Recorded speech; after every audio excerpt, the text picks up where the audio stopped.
Hello, welcome back to Talk Seagulls. We're back here at the Caxton Arms again, and I'm upstairs again with Brett for the first time, and we're trying to work it out, and I think it's genuinely like summertime at some point. But it's good to see you again, mate. It's good to be back up here as well. Yeah, it's good. Always glad to be on. Have you guys here? Like, it's part of the furniture now, isn't it? So like, we should keep this sign here permanently, I think. Yeah. I need to get like a sticker version of that, Yeah. and then that can be your Christmas present. There we go. But yeah, it's good to be back. I mean, it is kind of weird, as you say. It's probably been a long time since I've been up here. And you got the Christmas lights, you got the Christmas trees up. You say there's a Christmas party here as well soon. So There's two today. is there? God, yeah, it's mad. It's mad. But I mean, you're talking about the year going fast, but I think when you talk about Brighton this season, it's just as inconsistent, really, with the thoughts. I mean, last night I was sort of, I came into you this morning and said I thought we lost.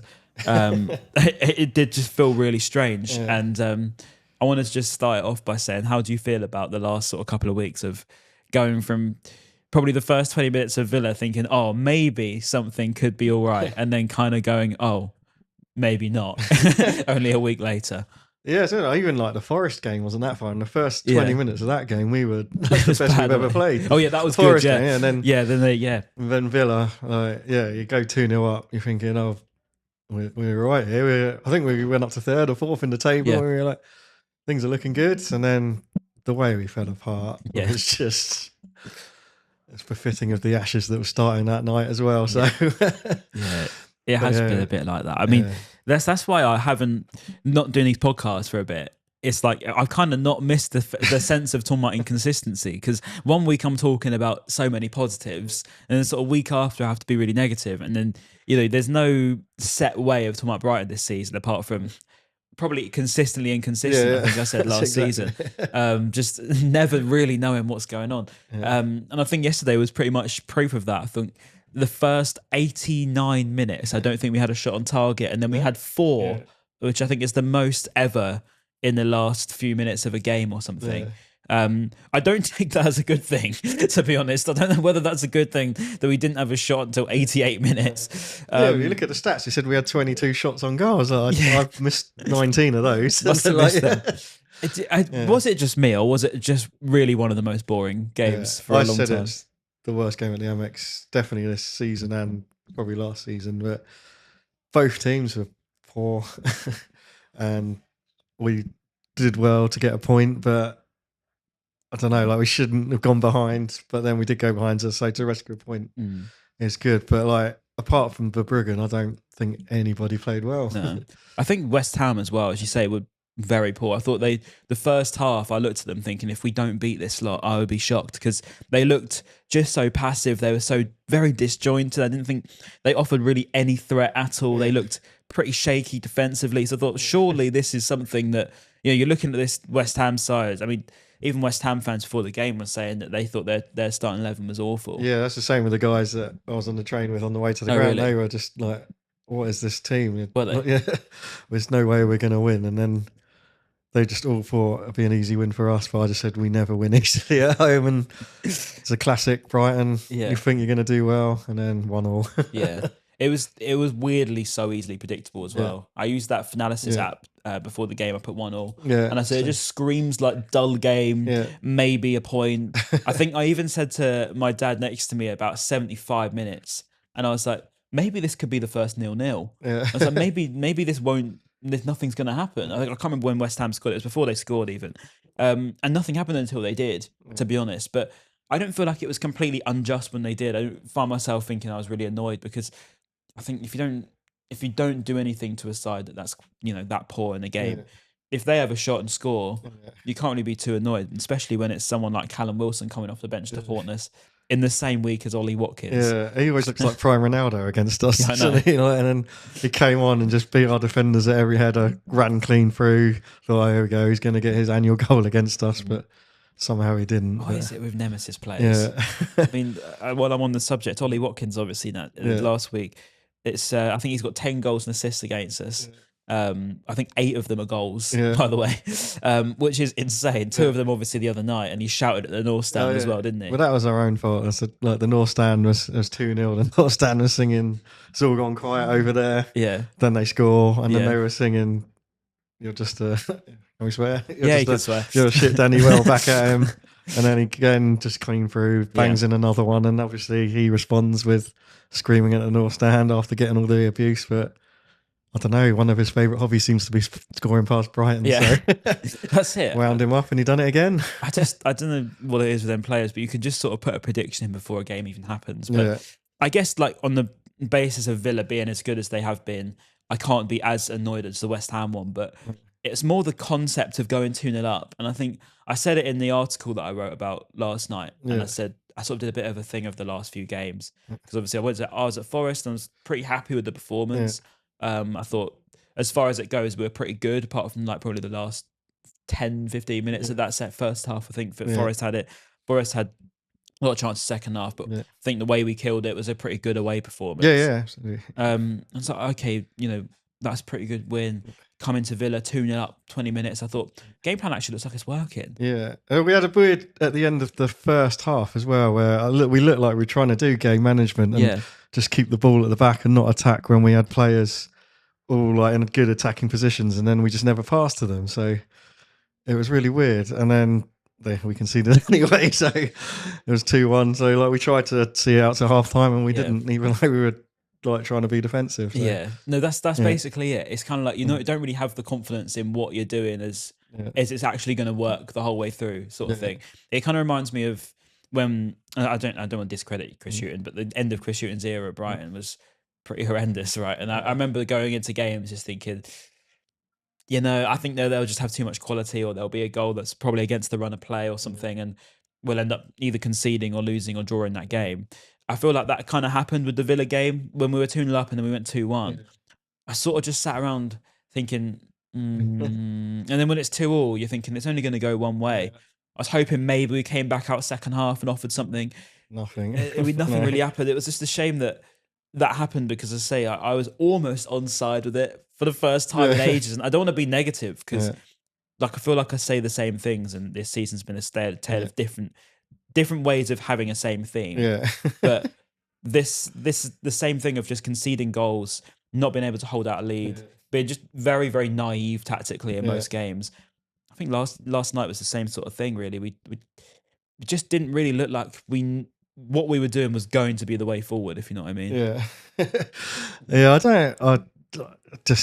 was so poor yesterday. I don't really want to judge anything on that because I was like half an hour in, I was screaming for Rotter to come off, Minter to come off, Gomez to come off.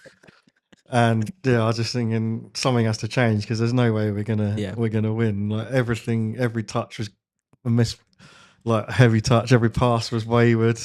And like what Minte's pass completion rate was in the first half, I was like 1%, 2%, if that. It was stupid. So it was like hard to judge on that game. But even Fabian for once said we were below par, where normally he says something to play well or something. And when you completely disagree with him, but he admitted we were bad, so we must have been bad.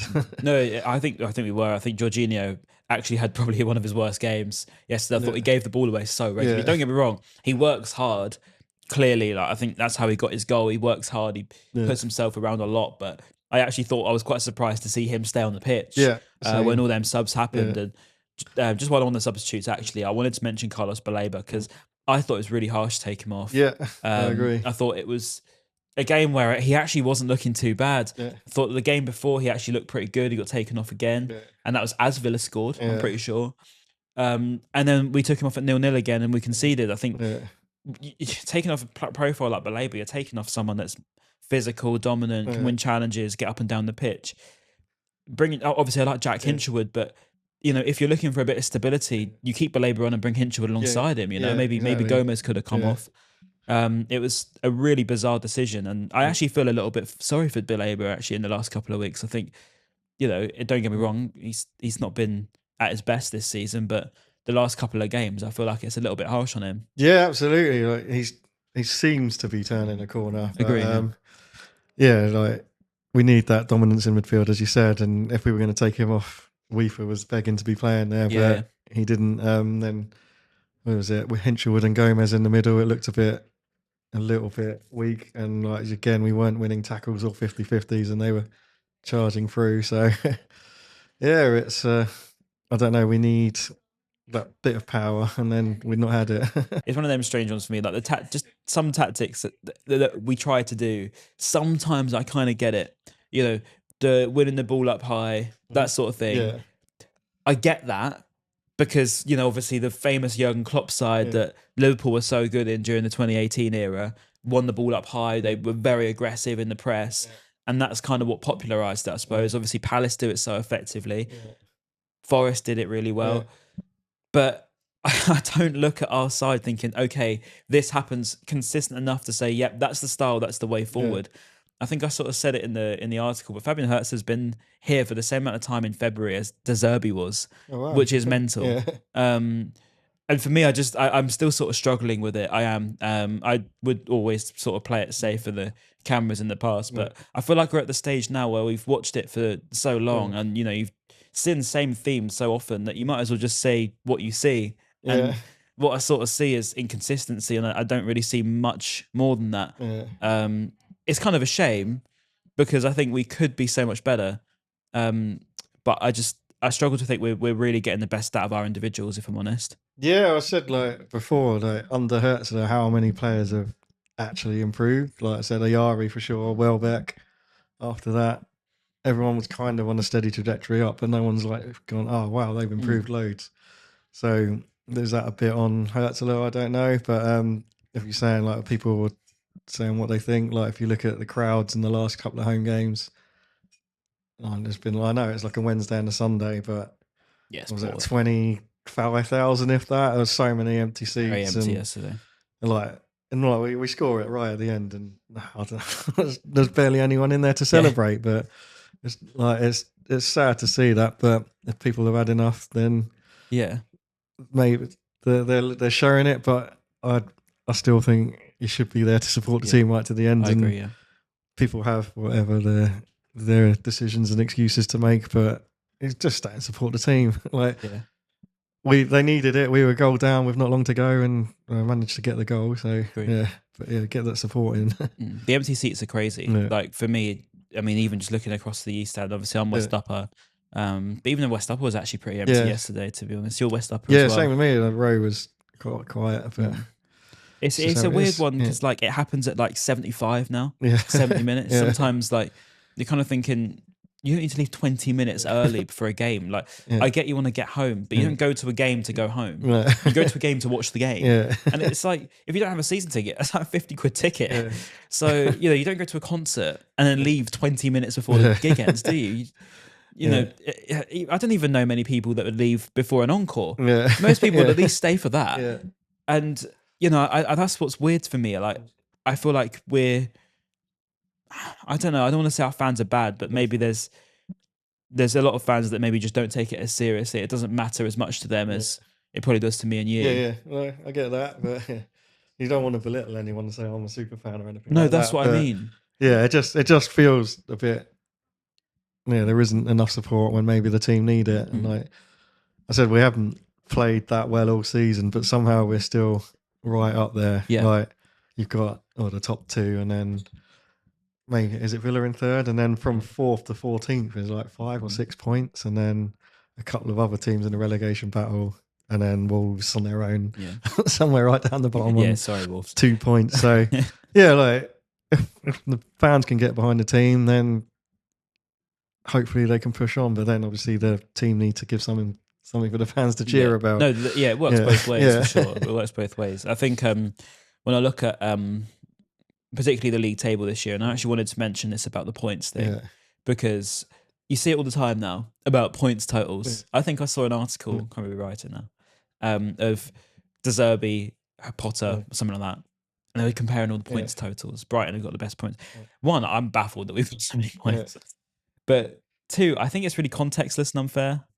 I think it's not fair to keep going over points totals and comparisons, and then sort of you get the blame for drawing a comparison when all you see all week is comparisons and comparisons. I feel like it's really strange to me that like we're this far in and we're still having to draw comparisons.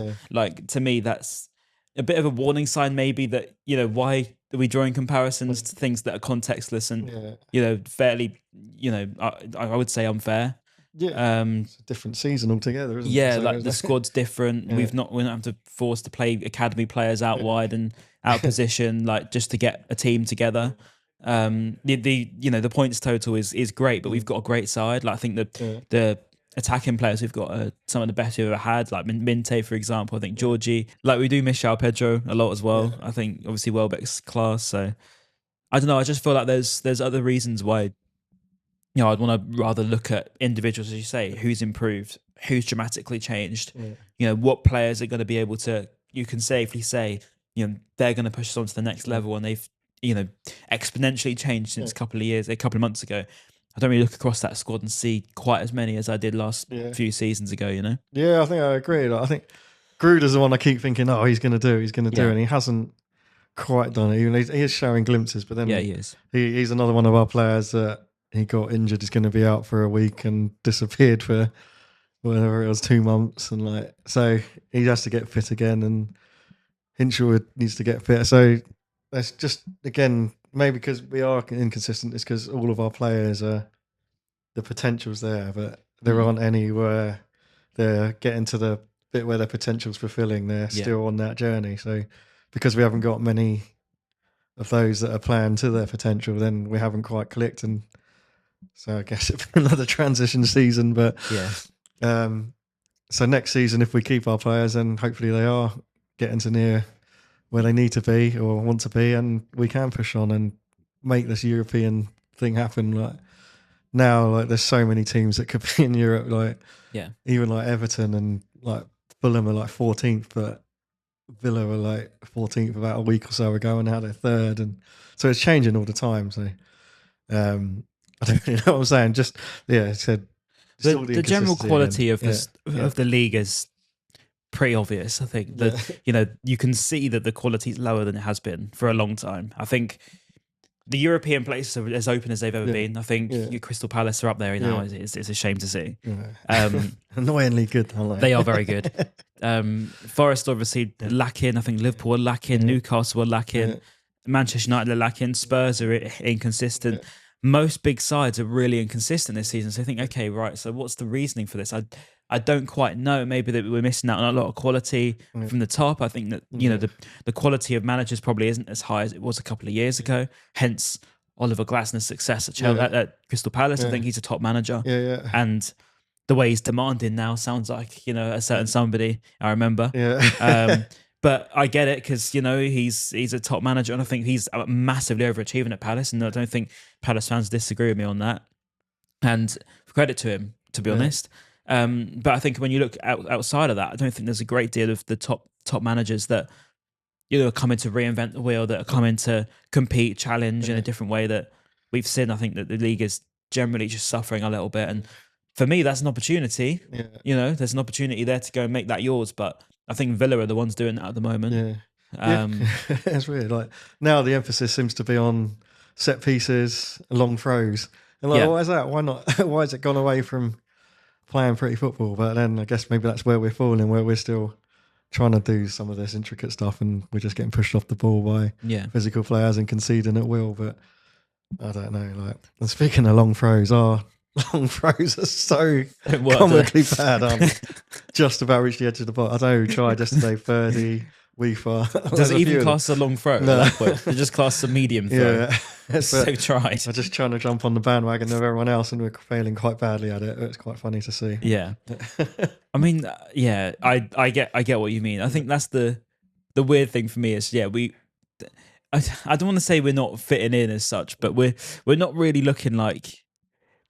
I guess it just keeps coming down to that word consistency. I'm trying to go deeper into these things, but I can't really work it out what the real reasoning is. Like, even if you were to lose a manager like Hutzler, I still feel like the general gist of the premise is generally just a lot lower than it has been for a long time as well.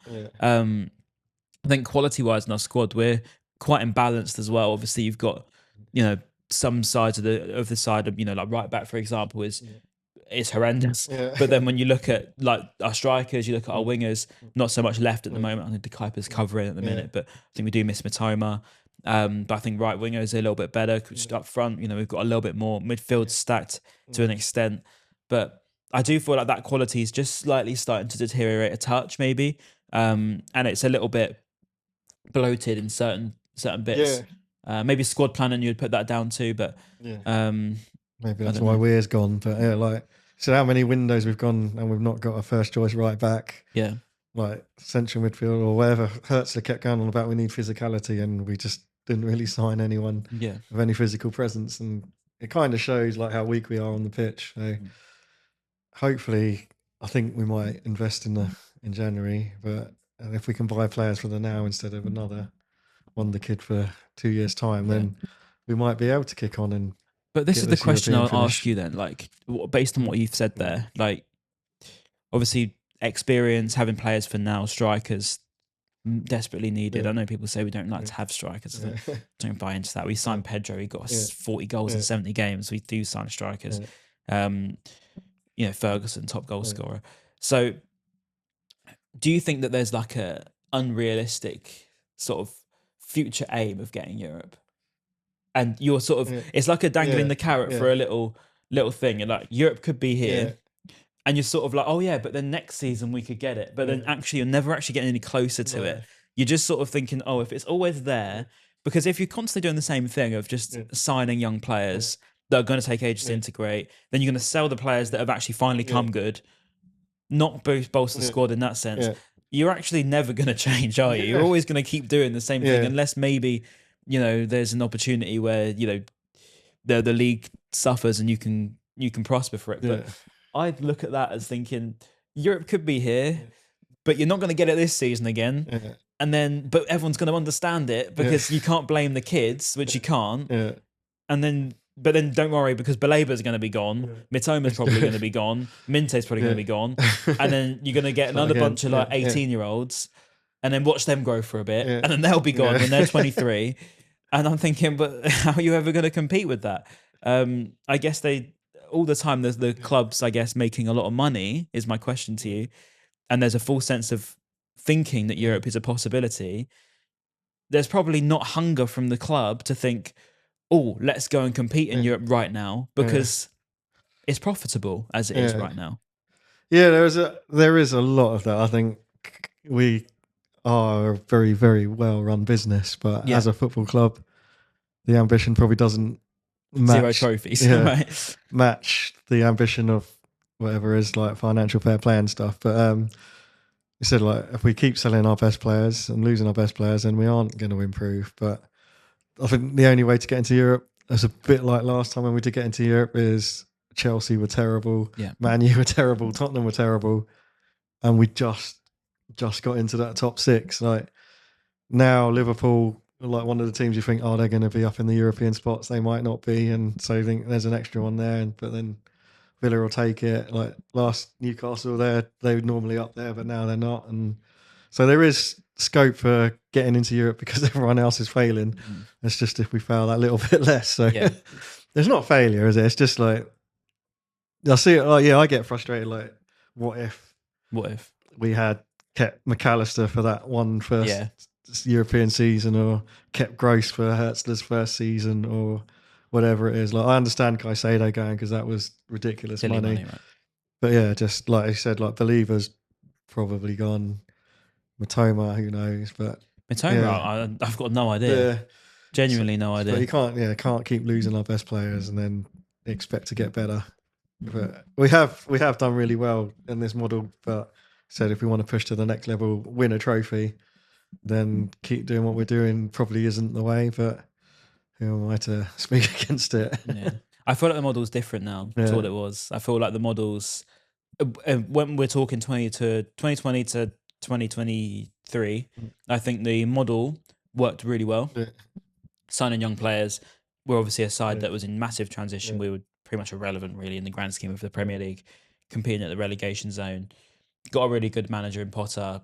He helped sort of progress the club whilst also losing an abundance of talent. Like I'm talking your Duffys, your knockouts, etc. You went through that transition and that worked. And then I think the players we brought in were unbelievable, for the level we were at that point. But since then, I think since 22 onwards, we've lost a lot of them stuff. Yeah. We've lost a lot of key negotiators in them deals.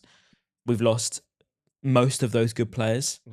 And I think now when you look at the incomings, and this isn't to slate the players, but I wouldn't probably say your Gomez's, etc., are on that same level of the McAllisters that came in, the Caicedos that came in.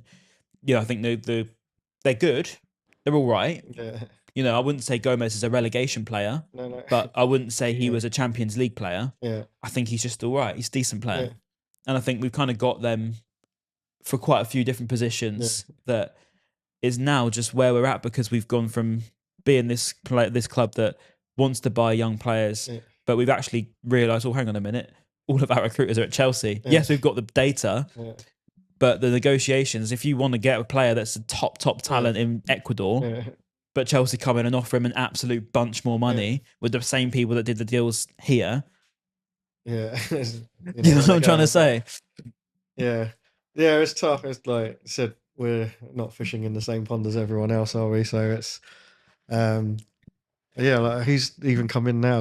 Like we seem to be going for Greek kids now because nobody else is, and like I don't know, they just keep going and they're not ready. And then Simas finally gets his chance, and he's out for months. And Bavis, he's looking actually really strong. I think, like for a kid, he's like actually muscling people off the ball, and when he gets it, holds it up, and he's looking good. But he's like obviously a bit erratic with his shooting at the minute. He's just trying to blast everything as hard as he can. He can blast it, to be fair. That shot right at the end was quite a good shot. Ball striking, to be fair, is pretty good from our recruitment point of view. But Babis Kostoulis, actually, I'm glad you mentioned him because he was quite good off the bench, I thought. Yeah, I think so. Like, he looks quite intense. Like, even when he's warming up on the touchline in front of us, he looks like really intense in his drills, where everyone else is just like dawdling along and chatting away. So I think he could be really good. And with Simas injured, only Welbeck, you can't keep playing every game because we're getting like 2 games a week now. Is he really a number 9? I don't know. As in Babis, but he's going to get his chance because we haven't really got anyone else. Yeah. I heard rumours that Ferguson's going to get recalled. Yeah, I'm happy with that. Like, it's either now we have to say, you're our player, get in the squad, get in the team, play, or you have to cut our losses. Because if we're this low down on strikers and we still don't want him, then there's no point keeping him. Yeah. But it might be that he just doesn't want to be here. I don't know. He seemed quite happy enough with everyone when he was here. So I'm all for giving him a chance, and it's probably a cheaper option than trying to sign a £30 million player striker in the January window. I don't know, but people want. I'm not even that fussed about signing someone that's absolutely millions if it's not worth it. That's not. I don't really care for that. I just want us to sign players that's going to help us. Yeah. If we see a player that's on the market that's possible to get, but we're sort of bottling it because we'd rather spend that money on a kid that we're never really going to see much of for the next 2 years. That's my problem with it. Yeah. I'd rather spend 30 million on someone that's going to get us into Europe now from January to May, like how we signed Knockout, if you remember, in the Championship. We signed him in January, turned us around. Yeah. Ujoa, do you remember when we signed him in January? Now, isn't it? So. Those big signs come in. Sometimes it works. It's harder, I understand that. But, if there is the opportunity to make a transfer, make it for somebody that's going to help now, because that's what the January window is there for. You're not using you can use the January window for next season, but I think we're in a position where the league's looking a bit open and it's there for the taking. I will end on a positive just before. And I wanted to say about Bart. You mentioned him earlier. But I think he's been brilliant this season. Yeah, the turnaround, unreal. And like the double save he made yesterday was unreal. Like the way he got down to the first one in the wet, and then to get back up and tip it over the bar, amazing. And then he made another amazing save, which was offside. And I think he did it against Villa as well. And they like unreal save. Was it Watkins that went clean through, and he saved it? Like his turnaround in form is the best out of any player this season. Yeah, I totally agree. Honestly, Bart was one of them players. I looked at him, I was thinking, I'm a little bit not sure. This is he going to be the player that we think he is? And obviously, I remember all the Dutch fans that used to say he is one of the best academies prospects to ever come out of the Netherlands. And I was thinking, we're not seeing that yet. But this season he's been immense. I think his shot stopping is unbelievable. Some of the saves he's making, as you say, are so athletic, so good, vital moments. and he makes claims as well. You know, he'll make a presence of himself, and I can't remember who it was that went through. I think it was Somerville yesterday, and it was even just coming out and just making that sort of big nuisance of yourself, making a goal look small is just something that we probably haven't really seen a goalkeeper do much at Brighton, and just having confidence in somebody. I'm sure if Toby was sat there and now he'd be telling me an analysis of everything that Bart Verbruggen can do there. But from someone that's a fan watching it, I just feel that bit more assured knowing we've got a goalkeeper that's confident in his game now, but also making these top saves. Yeah, I agree. Like normally if that Somerville went clean through and like maybe even a month ago, I just just wait for the net to bulge and then here we go. But yeah, like the saves he's been making. Because he got in his own goalie coach from his old club, didn't he? And then I can't remember his name. Forgive me, but since then it seems to have worked. I thought it was a bit harsh getting rid of the other two goalie coaches, and now it seems to be working. So yeah, it's a good decision to be honest by the looks of it. And yeah, I mean he's prospered for it completely. And yeah, I say it's just that stability that you probably need, because defensively we've not been great this season. I think so easy to cut us open, and you know Bart Verbruggen saved us on many occasions. I think the time when I really noticed it was that Manchester United game away. I think we got beaten 4-2, which sounds ridiculous, but it was a game where actually he stopped us conceding 6 or 7, and I think that in itself I thought, oh, that's a different Bart Verbruggen. And last couple of games, that double save obviously was magic. And I mean, first double save that I remember that's that special since the Stockdale double save against Sheffield Wednesday with that penalty. Do you remember? Yeah, that was unreal. We're down to 10 men as well. So Glenn got sent off, but that was unbelievable, that double save. That's that same sort of vibe, but shame wasn't quite as good of a game as that one, because that one was probably the best. One of the best games at the Amex era ever. But just reminded me of that, and having Bart in goal, I'm very happy. So Verbruggen, he's looking good. That's good. Another one we need to keep hold of. he could be the one of maybe the one that gets moved on. You know, when people talk about who's Brighton's next big sale, like I don't look at the squad and think there's too many at the minute, but Verbruggen's giving himself a reason. I think also we mitigate his issue with playing out from the back. I think he's not as strong as other goalkeepers. That Steele, for example, is fixed better, but we've definitely fixed that in him. No, good.